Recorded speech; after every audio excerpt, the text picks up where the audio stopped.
નમસ્કાર વિદ્યાર્થી મિત્રો, શ્રી સહજાનંદ વિદ્યાલય બપાડા ધોરણ 12 ઓનલાઈન ક્લાસમાં તમારું સ્વાગત છે. આપણો વિષય છે અર્થશાસ્ત્ર. પાઠ 1 અર્થશાસ્ત્રમાં આલેખ. ભાગ 1 લેક્ચરમાં આપણે આ ચેપ્ટરનો પ્રારંભિક પરિચય મેળવ્યો હતો અને તેમાં આકૃતિ અને આલેખ તમે સ્ક્રીન પર જોઈ શકો છો, બંનેના અર્થ અને તેની સમજણ આપણે લીધી હતી. ખાસ કરીને આકૃતિ વિશે આપણે વાત કરી હતી કે અવલોકિત માહિતીનું ચિત્ર દ્વારા પ્રતિનિધિત્વ આકૃતિ કરે છે. બીજું, આકૃતિ દોરતી વખતે સ્કેલ માપ લેવામાં આવે છે, પરંતુ તેના માટે આંકડાશાસ્ત્રનું જ્ઞાન બહુ જરૂરી નથી. અસતત માહિતી હોય ત્યારે આકૃતિનો ઉપયોગ થાય છે. આકૃતિ સ્વયં સ્પષ્ટ માહિતી દોરવા માટે દોરવામાં આવે છે. આમ મોટાભાગે વિજ્ઞાપન આપતી કંપનીઓ આકર્ષણ ઊભું કરવા માટે, રાજ્ય સરકાર પોતાની વિવિધ વિભાગોની માહિતી માટે, સામાજિક સંસ્થાઓ જાગૃતિ ફેલાવવા માટે આકૃતિનો ઉપયોગ કરતી જોવા મળે છે. હવે આલેખની વાત. આપણું પ્રકરણ જે છે તેનું નામ જ અર્થશાસ્ત્રમાં આલેખ. ધોરણ 11 આંકડાશાસ્ત્રમાં તમે આલેખ વિશે વિસ્તૃત અને તેના પ્રકારો વિશે ભણી ગયા છો, એટલે અહીંયા તમારે નવું શીખવા કરતાં પુનરાવર્તન વધુ થાય છે એમ કહી શકીએ. એટલે થોડું ધ્યાન આપીએ તો આપણે વધુ માર્ક આપણે કવર કરી શકીશું. આલેખ માટે વપરાતી માહિતી મિત્રો સ્વયં સ્પષ્ટ હોતી નથી. સતત આવૃત્તિમાં દોરવી હોય ત્યારે આલેખનો ઉપયોગ કરવામાં આવે છે. બીજું, આંકડાશાસ્ત્રના સાધનોનો ઉપયોગ કરવો પડે છે. અન્ય પ્રકારની અસ્પષ્ટ આંકડાકીય માહિતી માટે આલેખ દોરવામાં આવે છે.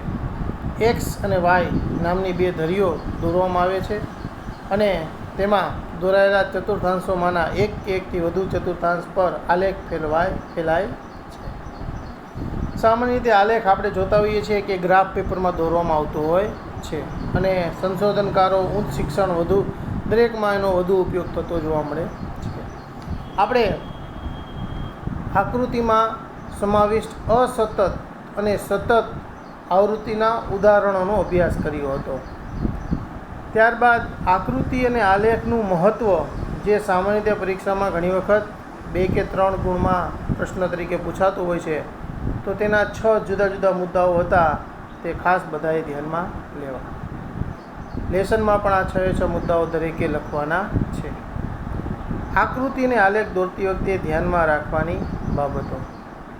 ચાલો, આપણો આજનો મુદ્દો છે આકૃતિ અને આલેખ દોરતી વખતે ધ્યાનમાં રાખવી પડતી બાબતો કઈ કઈ છે. સૌથી પહેલું, આકૃતિ અને આલેખના પ્રકારની પસંદગી અને રજૂઆત. કોઈપણ ચિત્રને વધુ આકર્ષક અને અસરકારક બનાવવા માટે તેના પ્રકારની પસંદગી મહત્ત્વની છે. એટલે કે આપણી પાસે રહેલી માહિતી છે એ કયા પ્રકારની છે, તેને કયા પ્રકારે રજૂ કરવાથી તે અસરકારક રીતે રજૂ થઈ શકશે. આપણે આપણી એકત્રિત કરેલી માહિતીને સારી રીતે સામેવાળા સમક્ષ રજૂ કરી શકીએ, સમજાવી શકીએ. તેમાંથી તારણ વિશ્લેષણ કરવું હોય તો દરેક ઝડપથી તેમાંથી તારણ કે વિશ્લેષણ કરી શકે. એટલે અસરકારક રીતે માહિતી રજૂ કરવા માટે કયા પ્રકારની પસંદગી કરવી તે મહત્ત્વની છે. કેટલીક માહિતી વિભાજિત સ્તંભ આકૃતિ અથવા તો વૃતાંશ આકૃતિ, જેને પાઈ ચાર્ટ કહીએ, બંને દ્વારા રજૂ થઈ શકે છે.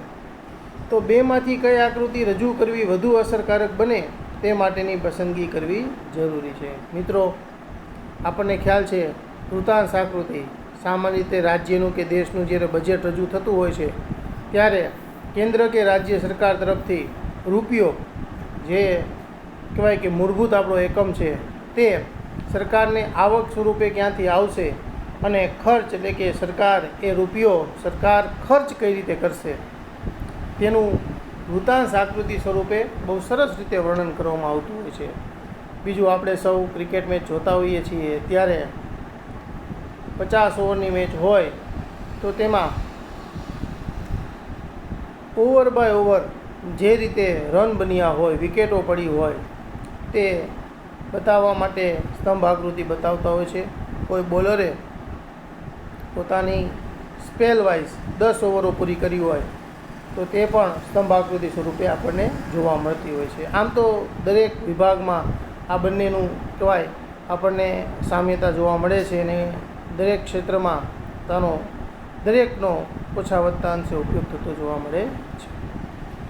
સ્પષ્ટતા. ચિત્રની રજૂઆત સ્પષ્ટ અને સ્વચ્છ હોવી જોઈએ. વિવિધ વિભાજનોનો અલગ રંગ કે શેડ દ્વારા દર્શાવવામાં આવે છે. આપણે હમણાં બજેટની વાત કરીએ એમ તો જુદી જુદી આવકના સ્ત્રોત છે ને જુદા જુદા રંગ દ્વારા દર્શાવતા હોય છે અને બાજુમાં દર્શાવેલું હોય છે કે આ રંગ છે એ આનું પ્રતિનિધિત્વ કરે છે, જેથી સામેવાળાને ચિત્રાત્મક રીતે રજૂ કરવામાં આવતો આલેખ જે છે, આકૃતિ છે, એ ઝડપથી સમજાઈ જાય છે. તથા દરેક વિભાજન દ્વારા વ્યક્ત થતી માહિતીની વિગતો દર્શાવવી જોઈએ. ચોક્કસ સ્કેલમાપ. આકૃતિ કે આલેખનું સ્કેલમાપ લેવું જોઈએ જેથી તે ચિત્ર યોગ્ય કદનું બને. ખાસ કરીને આલેખમાં તો આ અતિ મહત્ત્વનું છે. આકૃતિ કે આલેખની બંને ધરી પરની વિગતો સ્પષ્ટ. આકૃતિ હોય કે આલેખ હોય તેની બંને ધરી એટલે કે એક્સ અને વાય આપણે જે કહેતા હોઈએ છીએ, ખાસ કરીને આલેખમાં તેની પરની વિગતો સ્પષ્ટ રીતે દર્શાવવી જોઈએ.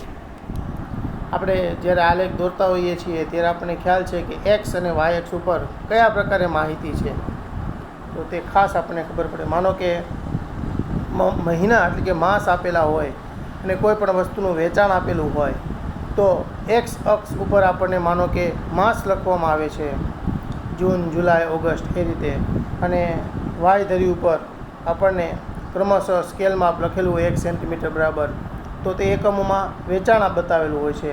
તો આ રીતે સ્પષ્ટ હોવું જોઈએ કે એક્સ અક્ષ અને વાય અક્ષ શું બતાવે છે.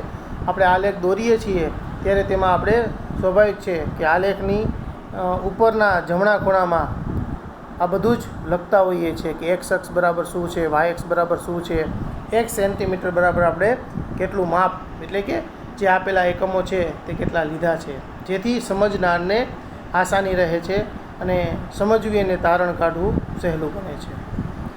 આંકડાકીય માહિતીનો સ્ત્રોત. આકૃતિ કે આલેખ જે આંકડાકીય માહિતી માટે રજૂ કરાયા હોય તે માહિતી અને તેનો સ્ત્રોત દર્શાવવાથી આકૃતિ કે આલેખની વિશ્વસનીયતા વધે છે અને તે ચિત્ર અધિકૃત બને છે. મિત્રો, ઘણી વખત કાલ્પનિક માહિતીના આધારે પણ બનતું હોય છે, પણ મેં તમને હમણાં વાત કરી એમ રાજ્ય કે કેન્દ્ર સરકારનું બજેટ હોય, ક્રિકેટ મેચ હોય, કોઈ પણ સંસ્થાઓ, કોઈ પણ વિભાગો જ્યારે માહિતી આપતા હોય છે, ચાહે આંકડાશાસ્ત્ર હોય, અર્થશાસ્ત્ર હોય, કોઈ પણ ક્ષેત્રનું કોઈ પ્રતિનિધિ વિભાગ હોય, તેના દ્વારા સ્ત્રોત તો હંમેશા બતાવવામાં આવતો જ હોય છે. જેમ કે વસ્તી ગણતરી દ્વારા દર 10 વર્ષે આપણે વસ્તી ગણતરી કરીએ છીએ તો એ આપણે સ્ત્રોત હોય છે આપણી પાસે કે ભારતમાં જે વસ્તી ગણતરી કરવામાં આવી છે કેન્દ્ર સરકાર દ્વારા, તેના વિભાગ દ્વારા, તે સ્પષ્ટ માહિતી આપે છે. નાણાં વિભાગ દ્વારા જ્યારે માહિતીઓ મળતી હોય છે ત્યારે તે ટાંકીને બતાવવામાં આવે છે કે આ વિભાગ દ્વારા બહાર પાડવામાં આવેલી માહિતી છે. શિક્ષણ વિભાગ હોય, આરોગ્ય વિભાગ હોય, કોઈ પણ વિભાગ હોય, તે પોતાની માહિતી રજૂ કરે છે ત્યારે માહિતીને ધ્યાનમાં લઈને જ પછી આકૃતિક આલેખનો ઉપયોગ કરી અને રજૂઆત થતી હોય છે. એટલે વિશ્વસનીય છે કે તમે જ્યારે કોઈ આકૃતિક આલેખ દર્શાવો, બનાવો, બતાવો ત્યારે એનો સ્ત્રોત ખાસ લો. આપણા પાઠ્યપુસ્તકમાં પણ ઘણી જગ્યાએ આપણને લખેલું આવે છે, વર્લ્ડ બેંક દ્વારા, NSSO દ્વારા વિવિધ વિભાગોનું વર્ણન કરેલું હોય છે. સ્ત્રોત. આંકડાકીય માહિતી ગણવાની રીત દર્શાવવી. જ્યારે માહિતી સ્વયં સ્પષ્ટ ન હોય અને આંકડાશાસ્ત્રની મદદથી તેને સ્પષ્ટ બનાવાય હોય અને તેના આધારે ચિત્ર દોરાયું હોય તો સ્પષ્ટીકરણ માટે વપરાયેલા આંકડાશાસ્ત્ર સાધનની ખૂબ ટૂંકી વિગત દર્શાવવી જરૂરી છે. તો આ જે વાત હતી, આપણા 6 મુદ્દાઓ છે, તે પણ પરીક્ષામાં પૂછાઈ શકે કે કઈ કઈ બાબતો તમારે ધ્યાનમાં રાખવી જોઈએ આકૃતિને આલેખ દોરતી વખતે. હવે મિત્રો આકૃતિના પ્રકારો, ટાઈપ્સ ઓફ ડાયાગ્રામ્સ. ગણિત અને આંકડાશાસ્ત્રમાં ક્યાંક ને ક્યાંક આપણે આનો ઉપયોગ કરી ચૂક્યા છીએ. હજી પણ ધોરણ 11માં ઉપયોગ કર્યા પછી ધોરણ 12માં પણ તમારે અર્થશાસ્ત્ર અને આંકડાશાસ્ત્રમાં તેનો ઉપયોગ આવશે. સૌથી પહેલું છે ચિત્રાકૃતિ. બીજું છૂટાછવાયા બિંદુઓ અથવા તો વિકિરણ દર્શાવતી આકૃતિ. ત્રીજું સમય આધારિત અથવા તો અન્ય પરિબળ આધારિત રેખાકૃતિ, વર્તુળ આકૃતિ, સ્તંભ આકૃતિ અને વૃત્તાંશ આકૃતિ. આપણે અહીંયા જુદી જુદી માહિતી વિશે આપણે આકૃતિ વિશે અભ્યાસ કરવાનો છે. ધોરણ 12માં આપણે અગાઉ ચર્ચા કરી ગયા એમ 5 ગુણનો એક આલેખ પૂછાય છે. આલેખ પૂછાય છે એટલું જ નહીં, આલેખ દોરવાનો છે એટલું જ નહીં, પછી તેની આપણે વિસ્તૃત રજૂઆત પણ કરવાની હોય છે. સૌથી પહેલી વાત, સમય આધારિત રેખાકૃતિ. સામાન્ય રીતે રેખાકૃતિ બે ચલ વચ્ચેના સંબંધને દર્શાવતી અને તેનો ઢાળ દર્શાવે છે. જેમ કે 11માં અર્થશાસ્ત્રમાં આપણે ભણ્યા માંગ રેખા, પુરવઠા રેખા. તો આ દરેકમાં એક્સ અને વાય અક્ષ ઉપર જે માહિતી આપેલી છે તે બંને સાથે જોડાયેલા આંકડાઓ છે તેને જુદા જુદા બિંદુએ દોરવામાં આવે છે અને તે પછી બિંદુઓને જોડી અને એક સમય આધારિત રેખાકૃતિ દોરવામાં આવે છે.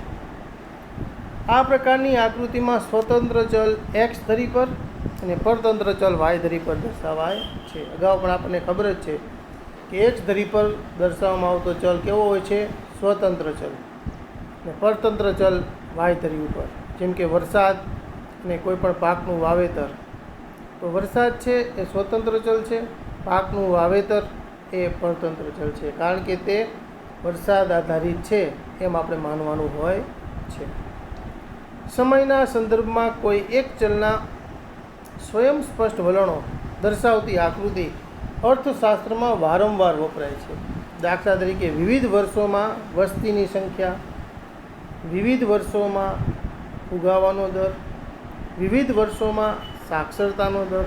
આપણે વાત કરીએ એમ શિક્ષણ, આરોગ્ય, દરેક ક્ષેત્રમાં ટકાવારીની માહિતી, તેનો દર, સમયાંતરે તેની તુલના કરવા માટે કે શું વધારો સુધારો થયો છે, ફેરફારો શું થયા છે, તે જાણવા માટે રેખાકૃતિ જે છે તે બનાવવામાં આવે છે. આપણને એક ઉદાહરણ સ્વરૂપે એક કોષ્ટક આપેલું છે. વસ્તી વૃદ્ધિનો ટકાવારી દર આપ્યો છે. મિત્રો, ભારતની આઝાદી બાદના આંકડા છે, એટલે કે 1951થી 61 ભારતમાં દર 10 વર્ષે વસ્તી ગણતરી થાય છે. આ વર્ષ 2020 અને આવનારું વર્ષ 2021 એ ભારત માટે વસ્તી ગણતરી માટેના વર્ષો છે. ખાસ કરીને 2021, પણ એની શરૂઆત, પ્રાથમિક શરૂઆત એના માટે 2020થી શરૂ થઈ જતી હોય છે. સમયગાળામાં 10-10 વર્ષના ગાળા આપેલા છે. 1951થી 61 દાયકો એટલે કે 10 વર્ષ. તેમાં વસ્તી વૃદ્ધિનો દર ટકાવારીમાં જોઈએ તો 21.64%, એટલે કે ભારતની કુલ વસ્તીમાં 21.64%નો વધારો થયો. 1961થી 71 24.80%, 71થી 81 24.66%. અહીંયા જોઈ શકાય છે કે 0.16નો ઘટાડો જોવા મળે છે દાયકાના અંતે. 81થી 91 23.87%. અહીંયા પણ તમે જોઈ શકો છો ઘટાડો છે. સરકારના અનેક પ્રયત્નો, લોકોમાં જાગૃતિ, સરકારના અનેક સૂત્રો અને અનેક અર્થશાસ્ત્રીય, આર્થિક, સામાજિક કારણોના કારણે, લોકજાગૃતિના કારણે, સરકારના પ્રયત્નોના કારણે ધીમે ધીમે વસ્તી વૃદ્ધિના દરમાં ઘટાડો જોવા મળે છે. 1991થી 2001 21.54 ઘટાડા સાથે આંકડો જોવા મળ્યો છે ટકાવારીનો. અને 2001થી 2011 17.64. સ્ત્રોત છે ભારતની વસ્તી ગણતરી, સેન્સસ ઓફ ઇન્ડિયા. તમને બાજુમાં આ જ માહિતીને રેખાકૃતિ દ્વારા દર્શાવેલી છે. સમય ઉપરથી આધારિત છે, એટલે સમય આધારિત રેખાકૃતિ. વસ્તીનો દર વર્ષનો એટલે કે વૃદ્ધિ દર ટકાવારીમાં આપેલો છે વાય ઉપર, અને એક્સ કે જે મૂળ વર્ષ છે સમયગાળો આપેલો છે એક્સ અક્ષ ઉપર. જોઈ શકાય છે જુદા જુદા બિંદુઓ છે તે આપેલા છે આપણા જે આંકડા છે, અને છેવટે તે બધાને જોડી દીધેલા છે. તમે જોઈ શકો છો અહીંયા કઈ રીતે ઢાળ બને છે. તો 51 થી 61 અને 61-71માં ઉપર તરફ જતો ઢાળ ધીમે ધીમે ઘટતા ઘટતા ઋણ તરફ એટલે કે ઘટાડા તરફ જઈ રહ્યો છે.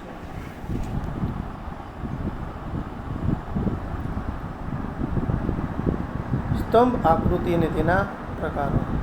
સ્તંભ આકૃતિ કોઈ એક ચલના મૂલ્યની વિવિધ વિભાગો વચ્ચેની વહેંચણી દર્શાવે છે. દાખલા તરીકે જુદા જુદા સમયે દેશમાં સાક્ષરતાનું પ્રમાણ, અથવા તો સ્ત્રીઓ અને પુરુષોમાં કોઈ એક સમયે સાક્ષરતાનું પ્રમાણ. મિત્રો યાદ રાખજો, બોર્ડની પરીક્ષામાં વધુમાં વધુ જો પૂછાતું હોય આકૃતિનું સ્વરૂપ તો તે છે સ્તંભ આકૃતિ. સમજવું, દોરવું, દર્શાવવું અને માર્ક મેળવવા બધી રીતે આ સહેલો પ્રકાર છે. દરેક પ્રકાર સહેલા જ છે. એક વખત ધ્યાન દઈને શીખી લઈએ, સમજી લઈએ તો તેનું વર્ણન કરવામાં, દોરવામાં કોઈ વાંધો આવતો નથી. આવી આકૃતિ ઊભા કે આડા સ્તંભો દોરી શકાય, દર્શાવે છે. દરેક વિભાગ કે સમય માટે એક જુદો સ્તંભ દોરવામાં આવે છે. તે સ્તંભની ઊંચાઈ, લંબાઈ તે વિભાગ, સમય માટે ચલનું મૂલ્ય દર્શાવે છે.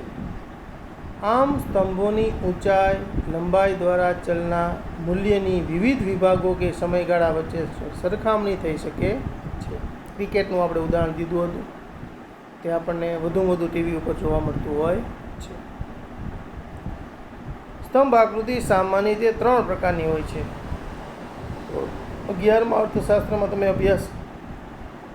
આંકડાશાસ્ત્રમાં તમે અભ્યાસ કરી ગયા, દોરી ગયા. સાદી, આસપાસેની અને વિભાજિત સ્તંભાકૃતિ પ્રકારો આપણને આપેલા છે. એમાં સાદી સ્તંભાકૃતિ વિશે વાત કરીએ. સાદી સ્તંભાકૃતિ કોઈ એક આધાર, જેમ કે પ્રદેશ, સમયગાળો વગેરે ઉપર કોઈ ચલનું મૂલ્ય દર્શાવે છે. આ આકૃતિ વિવિધ પ્રદેશો, સમયગાળા વગેરે માટે ચલના મૂલ્યની સરખામણી આકર્ષક રીતે રજૂ કરવામાં આવે છે.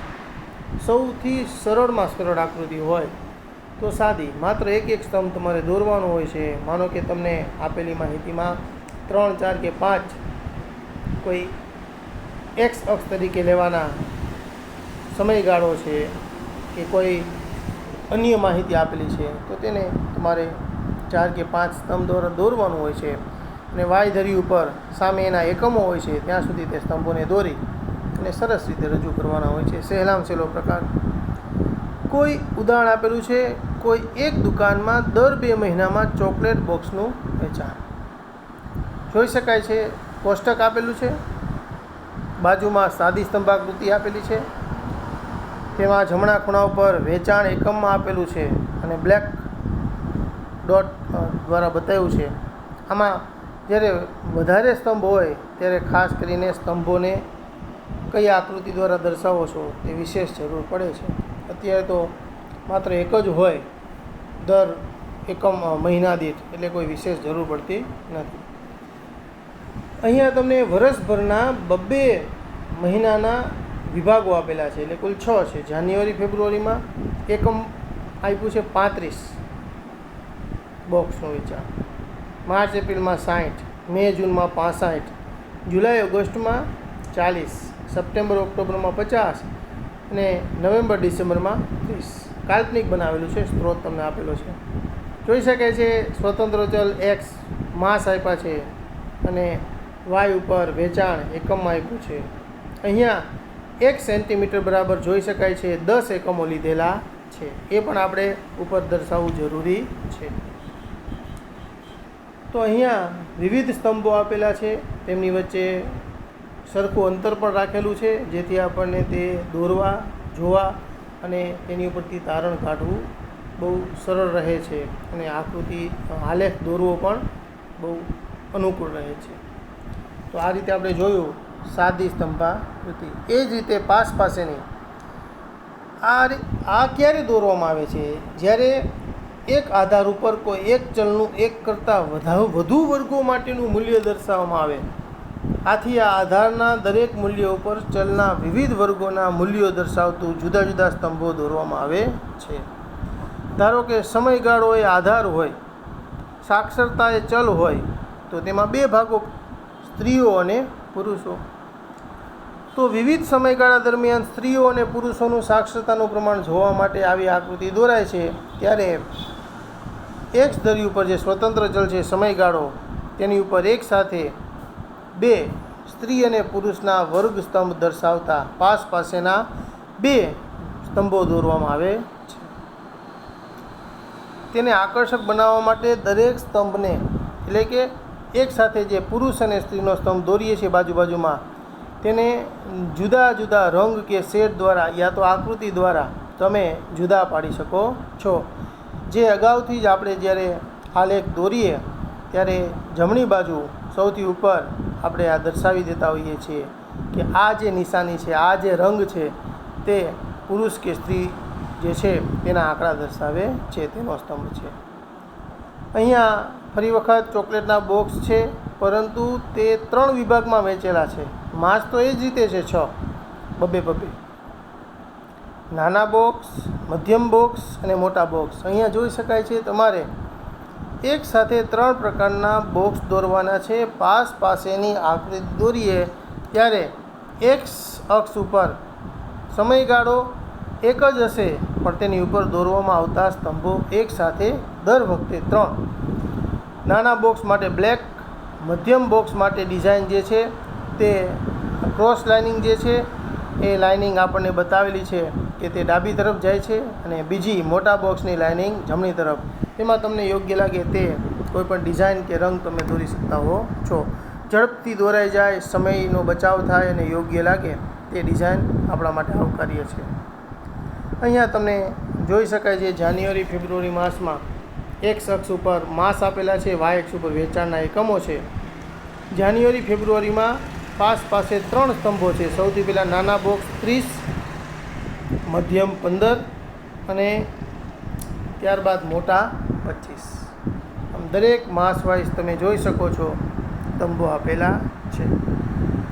પરીક્ષામાં ઈચ્છનીય છે કે 2 સ્તંભો પૂછાય, પણ આપણે કદાચ 3 સ્તંભો પૂછાય તો પણ આપણી સામે ઉદાહરણ છે.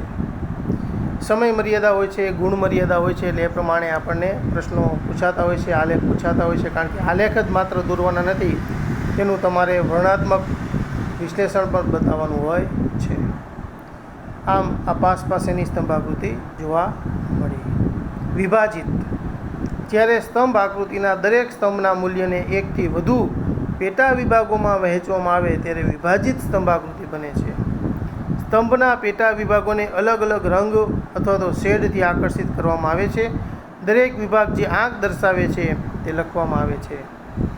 ઉદાહરણ તરીકે 2 માસનો ગાળો છે અને ગ્રામ્ય અને શહેરી. વિચાર કરજો મિત્રો કે અહીંયા 2 ભાગ પડેલા છે, ગ્રામ્ય અને શહેરી. ભારત દેશના ગામડા એટલે કે ગ્રામ્ય અને શહેરી વિસ્તારોમાં વેચાણ થતા ચોકલેટના બોક્સ આપ્યા છે, અને છેવટે કુલ વેચાણ પણ આપેલું છે. અહીંયા તમે જોઈ શકો છો કે 3 ભાગ પડે છે, આમ તો ગ્રામ્ય, શહેરી અને ભારતનું એટલે કે બંનેનું વેચાણ સાથે સંયુક્ત. જ્યારે આપણે સ્તંભ દોરીએ ત્યારે વિભાજિત આકૃતિ હોવાથી તમે જોઈ શકો છો કે સ્તંભ તો એક જ દોરવાનો છે, પણ બંને આંકડાનો સરવાળો તમારી સામે છે. જેમ કે જાન્યુઆરી ફેબ્રુઆરી માસના એક આંકની ધ્યાનમાં લઈએ તો તમને સમજાઈ જશે. ગ્રામ્ય વિસ્તારમાં 30, શહેરી વિસ્તારમાં 40. બંનેનો સરવાળો કુલ 70 એકમ.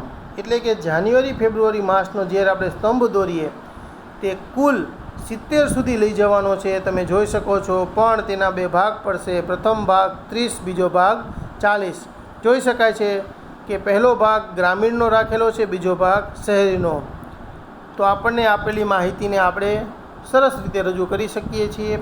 બંનેના સરવાળા સુધીના સ્તંભને દોરી અને કોઈપણ એક માહિતીને જ્યારે તમે એના સ્તંભને ક્રોસ લાઇનિંગ વડે પૂરો કરો ત્યારે ઉપરનો ભાગ બચે છે.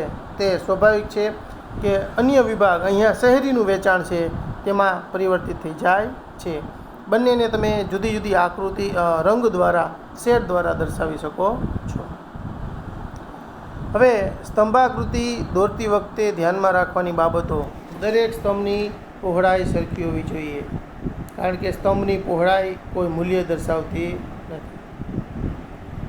દરેક સ્તંભની લંબાઈ કે ઊંચાઈ એ સ્તંભ માટેના ચલના મૂલ્યને અનુરૂપ હોવી જોઈએ, એટલે કે વધઘટ હોવી જોઈએ નહીં. દરેક સ્તંભની વચ્ચેનો ગાળો આકૃતિમાં સરખો હોવો જોઈએ. આપણે જોઈ ગયા, સાદી હતી, પાસે હતી કે વિભાજિત હતી. કોઈપણ સ્તંભાકૃતિમાં બે સ્તંભો વચ્ચે, એટલે કે બે માંસના સ્તંભો વચ્ચેનો ગાળો એ સરખો જ હતો અને સરખો જ રહેવો જોઈએ, તો જ યોગ્ય લાગે. અને તે જ ગાળો ઉગમ બિંદુ અને પ્રથમ સ્તંભ વચ્ચે જાળવવો જોઈએ. દરેક સ્તંભ એક ધરી પર સામાન્ય રીતે દોરવામાં આવે છે. તેના પર દર્શાવાતા પરિબળને આધાર કહેવાય છે. આજના આધુનિક યુગમાં કોમ્પ્યુટરની મદદથી ઊભા સ્તંભના બદલે આડા સ્તંભ, એટલે કે વાય ધરીથી આડા દોરવાની રીત પણ પ્રચલિત થઈ છે. આ આપણા અભ્યાસક્રમમાં તો જો કે એક્સ જે છે એને જ મહત્ત્વ આપવામાં આવે છે, પણ કોમ્પ્યુટરાઇઝ યુગ છે અને સમયાંતરે જે બદલાવ આવે છે તેના કારણે આ પણ અત્યારે પ્રચલિત બન્યું છે. દરેક ઊભો સ્તંભ માહિતીના ક્રમમાં દોરવો જોઈએ, એટલે કે જાન્યુઆરી ફેબ્રુઆરી પછી માર્ચ એપ્રિલ. એવું ન બને કે જાન્યુઆરી ફેબ્રુઆરી પછી ના માસ તરીકે માર્ચ એપ્રિલની જગ્યાએ મે જૂન આવી જાય, તો તે યોગ્ય ગણાતું નથી અને આકૃતિ કે આલેખ, ખાસ કરીને આલેખ દોરવાનો કોઈ અર્થ સર્જતો નથી, કારણ કે સમજવું અને સમજાવવું મુશ્કેલ પડે છે અને ગેરમાર્ગે દોરનાર માહિતી પણ બનતી હોય છે. દરેક ઊભો સ્તંભ માહિતીના ક્રમમાં દોરાવવો જોઈએ. આમ પ્રથમ માહિતી માટેનો સ્તંભ ઉગમ બિંદુથી પહેલો દોરવામાં આવે છે. ઉગમ બિંદુ એટલે શરૂઆત 0થી નજીક. આમ આજના આપણા અભ્યાસક્રમમાં આકૃતિ અને આલેખ દોરતી વખતે મહત્ત્વની જે બાબતો છે ધ્યાનમાં રાખવાની, તે આલેખના પ્રકારો એના વિશે આજે આપણે અભ્યાસ કર્યો. લેસનમાં આજે બધા જ મિત્રોએ ત્રણેય પ્રકારના જે આપણે આલેખ આજે જોયા છે એ આલેખ તેના કોષ્ટક સાથે અને તેની થિયરી સાથે લખી અને લેસન સ્વરૂપે આવતીકાલ સુધીમાં, સાંજ સુધીમાં મને વોટ્સઅપ મેસેજ દ્વારા મોકલી આપવાના છે. બરાબર. ત્યારબાદ આપણે સમય આધારિત એક રેખાકૃતિ હતી તે, એટલે કે કુલ 4 આકૃતિઓ તમારે આલેખ સ્વરૂપે મને લેસનમાં દોરી મોકલવાની છે. મિત્રો, એક વસ્તુ યાદ રાખજો, પરીક્ષામાં પેન્સિલનો જ ઉપયોગ થાય છે, તો તમે લેસનમાં મોકલો તેમાં પણ પેન્સિલ દ્વારા જ આલેખ દોરવાનો આગ્રહ આપણે રાખવાનો છે. બરાબર છે. અને બીજું એક છે, લેસનમાં આકૃતિ અને આલેખ દોરતી વખતે ધ્યાનમાં રાખવાની બાબતો. આપણી આજની શરૂઆતની જે 6 હતી તે, તો આજના અર્થશાસ્ત્રના ભાગ 2માં, પ્રથમ પ્રકરણના ભાગ 2માં આપણે અત્યાર સુધી અભ્યાસ રાખીએ. સૌ વિદ્યાર્થી મિત્રો, દરેક વિષયનું શક્ય બને એટલું પાઠ્યપુસ્તકો તમારી પાસે છે તો તેનું વાંચન કરતા રહેશો, રિવિઝન કરતા રહેશો અને લેખનની સાથે વાંચન રાખશો તો તે વાંચવું અને યાદ રાખવું સરળ બનશે.